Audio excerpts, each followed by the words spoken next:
Personally भी बहुत इस बात के वोटरी रहे हैं कि सोशल मीडिया पर जो अकाउंट खुलें वो फेक ना खुलें, नामी ना हों, और इसलिए उनकी कोई ऑर्गेनिक लिंक होनी चाहिए। हम इस दिशा में क्या कर रहे हैं कि वो अगर कोई अकाउंट खोले तो वो अपने मोबाइल नंबर उस पर डिस्क्लोज करे, एक OTP आए, उसके बाद ही कोई अकाउंट खुल पाए। इससे हम लोग एक वेरिफिकेशन हो जाएगा उसका। देखिए, जैसा मैंने आरंभ में बताया था, इस नए गाइडलाइन का पर्पस क्या है? सोशल मीडिया खुद ये काम करें और उनके यूजर से करवाएं।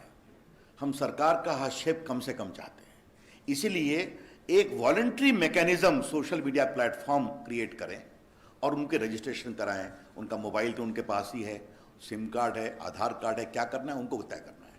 लेकिन हम जरूर चाहते हैं, अपेक्षा होगी कि ये वेरिफिकेशन जरूरी है, वरना वो भारत से ट्वीट हो रहा है, रिट्वीट हो रहा है, विदेश से हो रहा है, पाकिस्तान से हो रहा है, कहीं ना कहीं तो इसके बारे में एक मैकेनिज्म होना चाहिए। 13। सर, मेरा सवाल एक प्रसाद सर से और एक जावड़ेकर सर से, दोनों से है। सर, सोशल मीडिया कंपनीज कहती हैं कि ओरिजिनेटर आइडेंटिफाई करने के लिए उन्हें end to end encryption break करना पड़ेगा, तो उसके ऊपर आपका क्या कहना है? वो कह रहे हैं कि प्रिवेसी जो है वो लोगों की वायलेट होगी। एंड जावड़ेकर सर से क्वेश्चन बेसिकली ये है कि सर, जो ऑनलाइन न्यूज़ मीडिया कंपनीज हैं उनका मानना है कि, और आपके एक्ट के हिसाब से, रूल्स के हिसाब से ऐसा लग रहा है कि वो 69A के अंडर आएंगे, IT एक्ट के, तो उसके अंडर लाने का उसको क्यों परव्यू किया गया है? ब्लॉकिंग एक्सेस क्यों दिया जा रहा है सर? पिछले कुछ दिनों में इस रेगुलेशन के बारे में अलग अलग खबरें आई है। जब आप रूल्स देखोगे और प्रेस रिलीज देखोगे तो बहुत सारे गलत निकलेंगे। As far as your question is concerned, let me make it very clear. When you are talking about first originator, we are not asking them to disclose the content.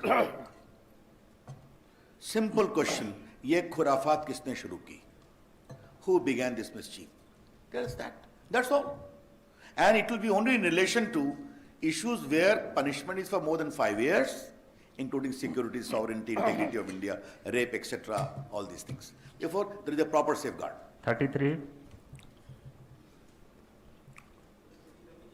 लेकिन वही सवाल था रवि जी और प्रकाश जी दोनों से कि अगर आपने रेगुलेशन बनाया है, उसका 1 बार 2 बार 3 बार अगर रेगुलर वायलेशन होता है तो उसको सुधारने के लिए या फिर दंड का अलग अलग दोनों फील्ड में क्या प्रावधान होंगे, स्पेसिफिक दोनों फील्ड के लिए? देखिए, मैं आपको बता देना चाहता हूं, आज के दिन भारत में फिर रिपीट करूंगा, सोशल मीडिया इंटरमीडियरी इन सबों का देश में स्वागत है। भारत के लोकतंत्र में आपने देश के लोकतंत्र को मजबूत किया है, आम आदमी को आवाज दी है, तो कृपया करके जिम्मेवारी के साथ उसका अनुसरण करें, ये मेरी विनम्र प्रार्थना है। और अगर इतने क्लियर गाइडलाइन जहां दायित्व उनका है, अगर उसका वो अनुपालन नहीं करेंगे तो जो भी कानून में प्रावधान है IT एक्ट में बाकी है वो देखा जाएगा। I want to repeat in very right earnest that we appreciate the proliferation of social media in India and also its use by ordinary Indians. We want them to be more responsible, more accountable for the laws and Constitution of India and give voice to their users. I hope they will appreciate. If they don't, then whatever the provisions are there in the law will take its course. 82।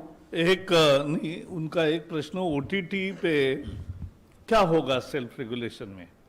तो जैसे आज TV का self regulation है और किसी की भी शिकायत है तो सुनवाई होती है, जज करते हैं और जजमेंट भी देते हैं कि जिसमें सजा यानी फाइन भी होता है, स्क्रॉल भी चलाना पड़ता है या अन्य भी प्रकार है। तो ऐसे ही मैकेनिज्म उसी तरीके से ये OTT प्लेटफॉर्म्स को तैयार करना पड़ेगा।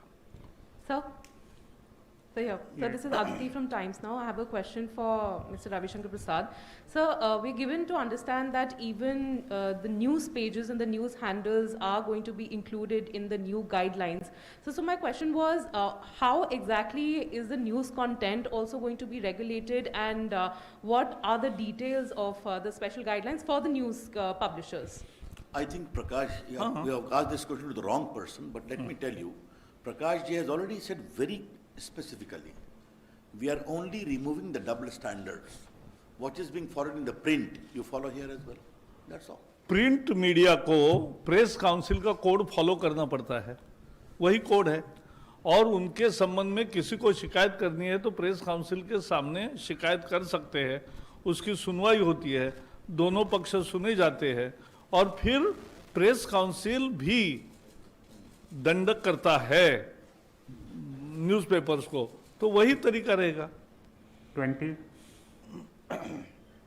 सर ये आइडेंटिफाई करने की प्रोसेस क्या होगी, कौन सा डिसीजन मेकिंग अथॉरिटी कौन होगा, कि आईटी का सेक्रेटरीज का पैनल होगा जो इसको आइडेंटिफाई करेगा कंटेंट को, या फिर कंप्लेंट किसी की भी हो सकती है, मेरी भी हो सकती है, या यहाँ बैठे किसी की भी हो सकती है? पहली बात बता दूं कि जो वेरिफिकेशन आपने बताया, तो सोशल मीडिया आराम से सिम कार्ड से, मोबाइल नंबर से वेरीफाई कर सकते हैं, उसमें तो कोई दिक्कत नहीं है।